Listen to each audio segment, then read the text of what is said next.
everybody, welcome back to my channel. My name is Dr. D Oracle, and today I'm going to come and talk about a very sensitive topic that might trigger someone. So I'm just giving a trigger warning right here, right now, to let you know in case you need to dismiss yourself from this video. And the reason why gender confusion kind of gets under people's skin is because we always say, especially in the perspective of the LGBTQ community, that it's not a choice. So we're going to visit that topic today. And the funny thing is, this gets us back into nature versus nurture, and how the environment actually can play a part in who you identify with on a gender level. It also influences who you may be attracted to on a gender level, and furthermore plays out into how you will express that as far as becoming sexual with anyone or choosing not to. I'm also going to be bringing up some things about hermaphrodites or intersex beings. Beings who are born with both male and female parts, okay? And then also just giving a more in-depth look at why it is that we choose to identify with any particular gender, how our hormones influence us. And I'm just going to get started. So, my name is Dr. D Oracle. As you know, if you've been to my channel before, I am a psychic medium. If you haven't been to my channel before and you like the content, make sure that you click on that thumbs up button and click on the little bell so you can be notified when I upload new videos. So, check out this small snapshot. But when we go back and we visit the idea of gender, what we do know here in the United States is it's weird how we're socialized into our genders, because at some point we also understand if we're born and we have a particular part, then that qualifies us to identify as male and female. But then we know that there are some people who claim that the environment had no effect over who they felt that they were when it comes down to being male or female, and that even though they have a particular body part that qualifies them as a particular gender, they don't identify as that gender. What people tend to overlook is that we as human beings have what we call androgenes.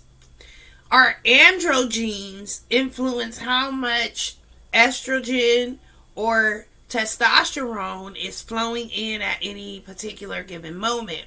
And so those things influence how we're developing in the womb.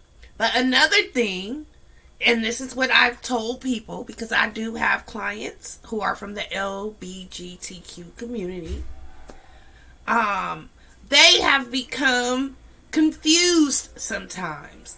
What have they become confused by? Well, if I'm a pregnant woman and I'm carrying a child, what people don't understand is this is not just a physical development happening, but it's actually a spirit descending into a being. And the being is housed in a womb. This is why the womb is very sacred, but that's another topic. If anything is happening while this dissension is taking place, it affects how how those androgens influence either testosterone or estrogen. Testosterone is the male hormone. Estrogen is the female hormone.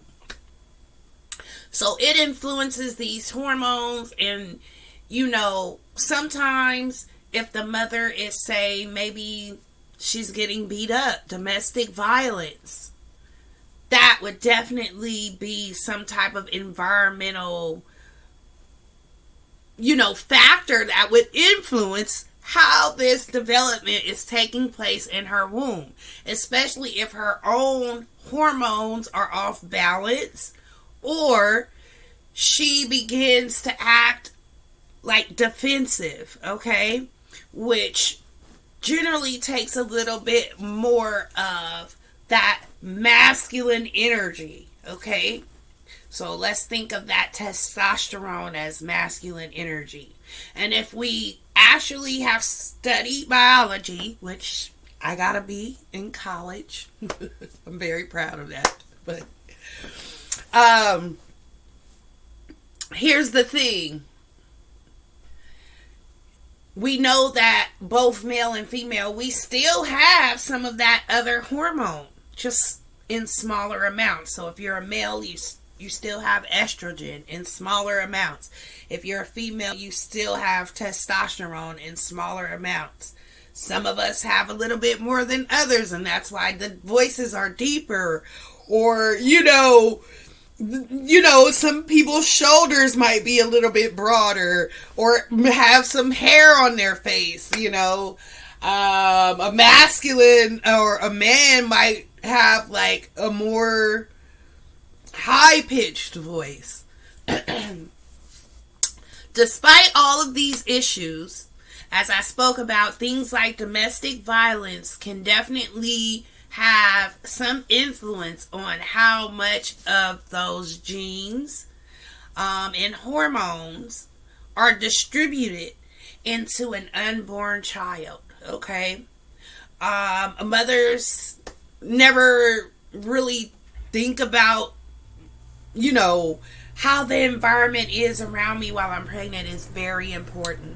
But it really is, because if you're thrown off balance in any of your masculine and feminine energies, that definitely affects how those energies are being organized into the brain of an unborn child. And quite definitely, I feel like any type of violence is going to have an impact on how gender expression is going to, express itself in an unborn child. Also, if the other sex is around or showing, some kind of concern and caring during that process, I think that would also influence whether or not those hormones are being distributed properly. Am I saying it's something wrong with gay people? No, I'm not saying there's anything wrong with them. Because once you come out, even if you identify with a particular gender, that is further influenced by what's going on in the environment. So I think that it is more of the adults or the caregivers' faults that need to be paid attention to, so that we can understand how, even if we're not socializing our kids into a particular gender, how that itself is impacting. Because we notice that they're coming younger and younger saying, oh, I'm fluid or I'm ill. That's because there's no socialization into a gender. Okay? Both boys and girls go to school together. We consider ourselves to be equal. And there's definitely weird type of gender things going on at home. Like, some people are gay and they've adopted children. Some people are heterosexual, but they're not open to discussing anything sexual, or just getting some type of outlook for their children of how those things are really supposed to look for your entire family. Some families are broken and we don't really have a whole total complete family, and we're seeing the genders really talk down on each other or have some type of war with each other. And so the kids are sometimes dragged into it, and if they're not, they're still observing this and they're still soaking this in. And so some of these kids have come up to say, I'm never gonna let a man or a woman treat me this way, or they've come up to see people walked over like a doormat, and that's been like one of the big issues why they've said, well, I don't know if I want to play that role, or be locked into this type of role because I say that I'm a man or a woman. So I think that's a big issue. I also think abuse is a big issue, because if one of those genders abuse, if a male or a woman abuse a young child, that impacts the way that their sexual behavior ends up expressing. We know that for a fact. We know that because some people have been hurt by adults. They've gone on to hurt children if they didn't get help, or nobody really took the time to help them identify what was wrong. So I say all that to say this: we are one. And I know that I've came and left a couple of videos about being masculine or feminine or beta, and how everybody's really different. And people who have culture, or they're cultivated, they have decided upon different ways to socialize their children into a particular gender. That is okay. We haven't done that here in the United States, and so we're witnessing what happens when we don't create an environment that supports people being a specific gender. Now, does that stop people from being attracted to the opposite sex or acting out sexually? No, it doesn't. And it's perfectly human to feel moments of attraction to the same sex, or to have thought about it at times. And we need to be honest with that. Okay? The fact of the matter is, some of those things still happen in those cultures where they socialize their genders. The reason why that still happen is because gender identity and gender sexuality, those are two different things, okay? So you could identify, as we know, as a man and still be gay, but you don't have to act like a woman. I am a woman who has, I consider myself to be really balanced in my masculine and feminine energy. And if I needed to step up, and do something in a male role, I could do it.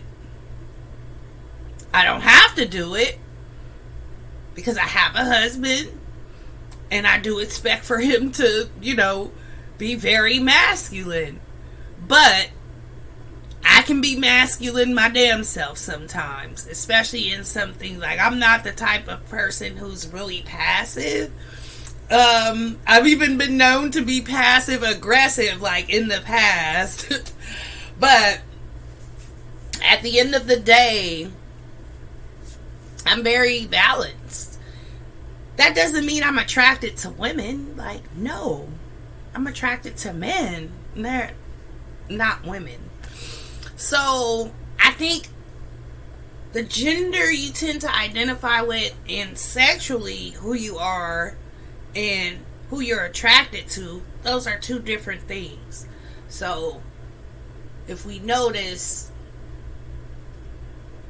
we see that with the transgender type traits, that comes in to be like, what the hell, why would you be transgender and want to be a female and then you're attracted to females? So I think people get a little confused by that.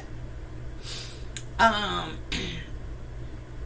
don't know. I think it is a such thing though as the environment influencing like who you are, and then sexually speaking, I think if people constantly try to influence you, toward a same-sex attraction, or you feel attracted to the same sex because you didn't bond with that same sex. Maybe you're attracted to women because you didn't ever have a healthy way to bond with a mother or a feminine caregiver in your life that you could identify more as a mother figure. I'm not saying this happens all the time, but it does happen. Or in the case of males being attracted to the masculine, maybe your father didn't show you like emotion or affection, and so you really crave that in men, and that drew you to be more attracted to men. Or maybe there's an unhealthy attraction or experience with both sexes, and so you find yourself being a little more fluid. You like males and females, or you're attracted to them. So I do think that influences that. I did hear a story. The guy said that his mom really didn't like masculine energy, and he had a lot of sisters, and his mom would beat him. She would abuse him if he showed any type of masculinity. And I don't know, I think men are kind of confused about how masculine to be, because sometimes being more masculine with this hyper femininity is really put down. But overall, I think masculine energy has been hurt by other masculine energy. Because instead of holding that masculine energy accountable, sometimes it's not. There's no other man to do it. Only another man can hold masculine energy accountable. I think women can do it, but it has to be reinforced by some other masculine energy. And if you're not really, a really hard masculine woman, a stickler to discipline,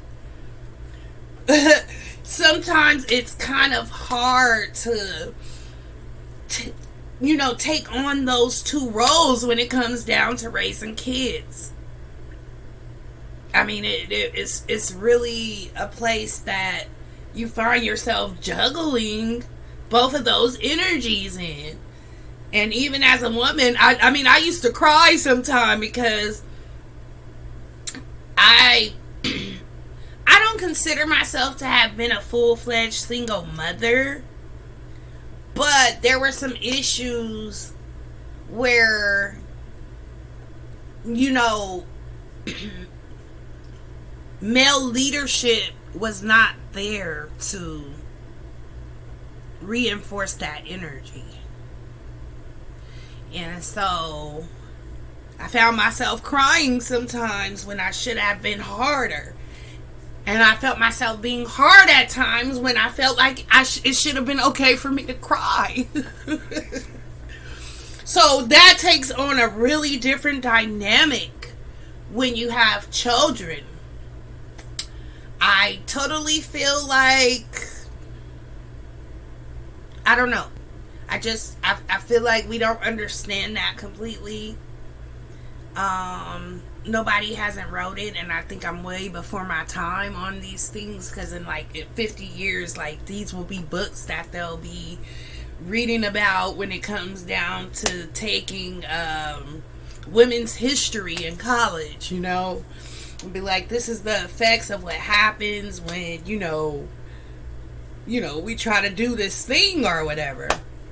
But anyways, I just wanted to talk a little bit about gender confusion and just kind of present it from a different perspective, not to trigger anyone.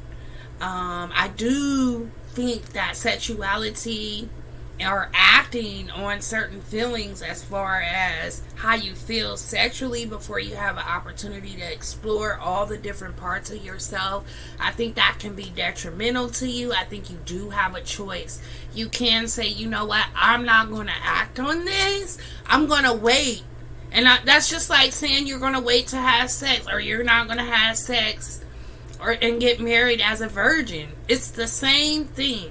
You don't act on your feelings. You can explore how it is, as far as what gender you want to identify with.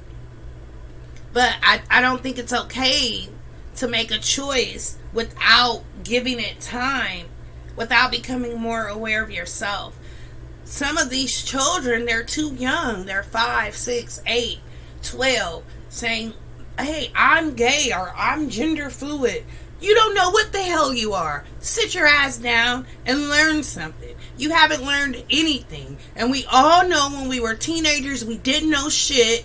We had to grow up, experience some of the same things that our parents went through, because at the end of the day, we even judged our own parents and kind of said, like, okay, our parents are bad. Like, no, they went through shit.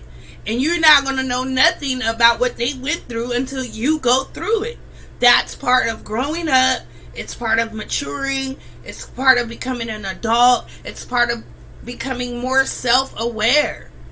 Or just awareness of the world as a whole. Like, you don't know everything, And so I think it's like, on behalf of the parents, I know that it's a struggle because they don't know what the hell is happening.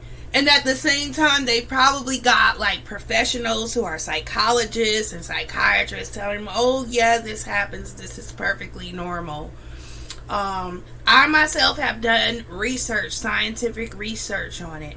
And there are people who are born intersex. So that means they have both male and female reproductive parts within themselves.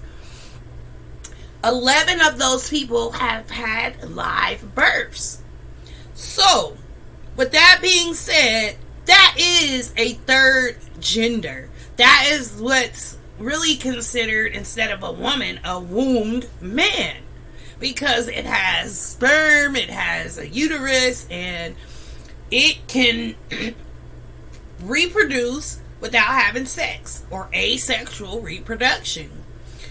So that's a third kind of human being, and I think there is a certain type of gender fluidity in nature, quite speaking, especially because when I first started talking, I said we've got these hormones, these male and female hormones, and everybody has a little bit of each of that hormone coming in. So, where does that leave us?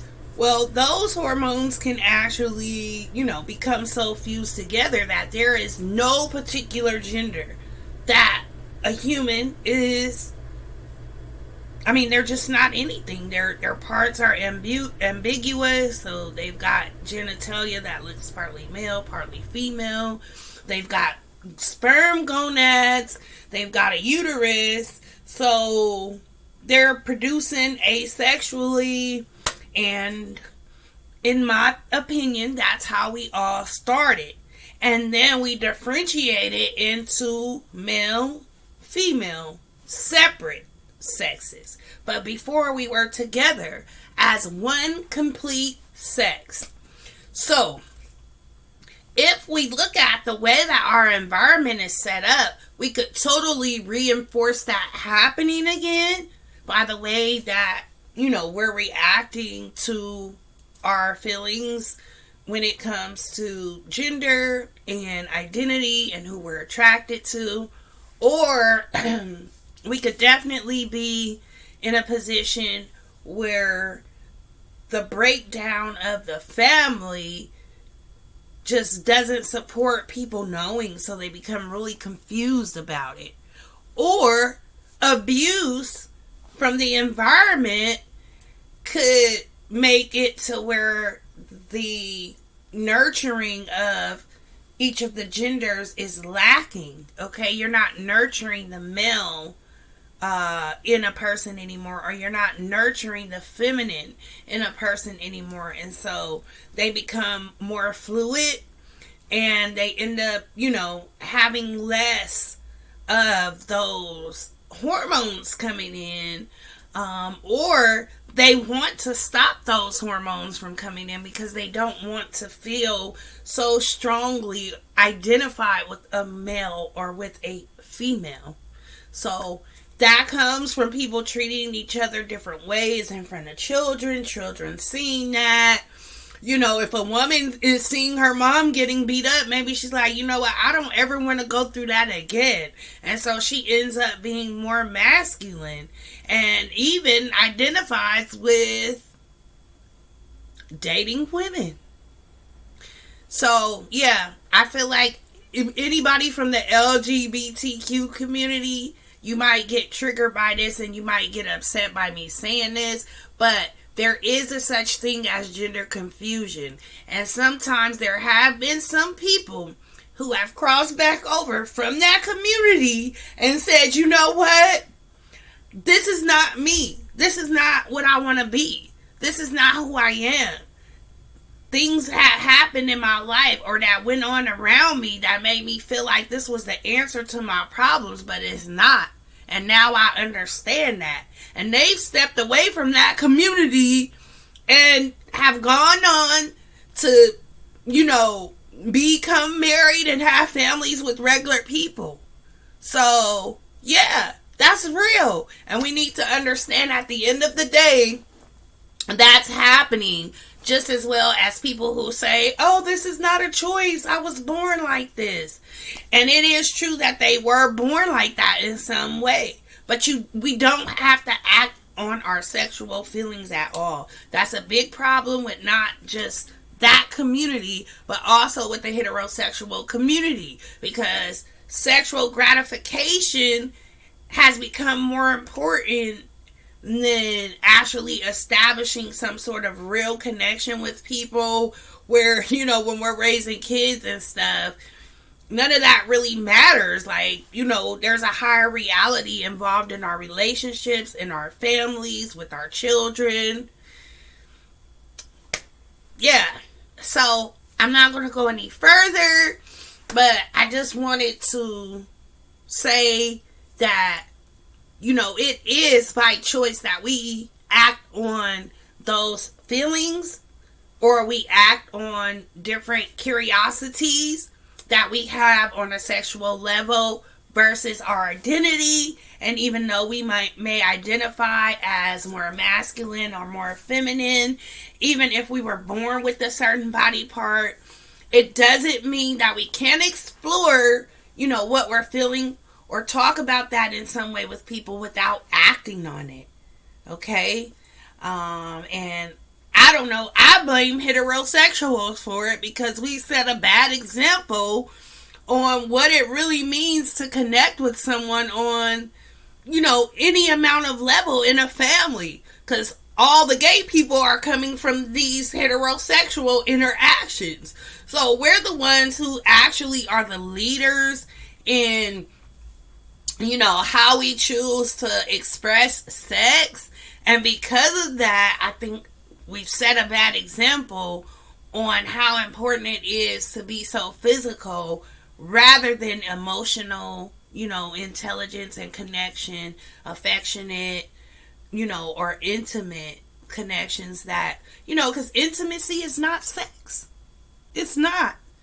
Intimacy is the closeness that you share with someone that bonds you. Like, it gives you a certain type of connection. And it's not just the feeling, okay? It has to do with being committed and being fulfilling a duty and a responsibility that you attach to the value of that person. Well, that's it. I'm not going to say it anymore because this has been like 30 minutes, but I am going to edit and cut some out. However, we have to remember that this is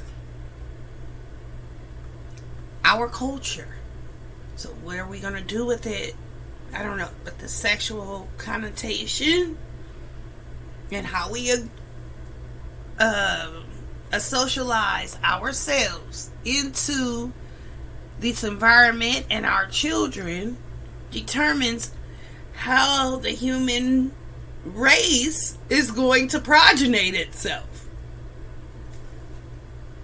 That's the bottom line. Thank you so much for watching. Don't forget to click on the thumbs up button if you enjoyed this video. If you were triggered by it, I'm not sorry, but I do say that is a cue for you to take more of a look into why you are motivated towards your sexual identity and behavior.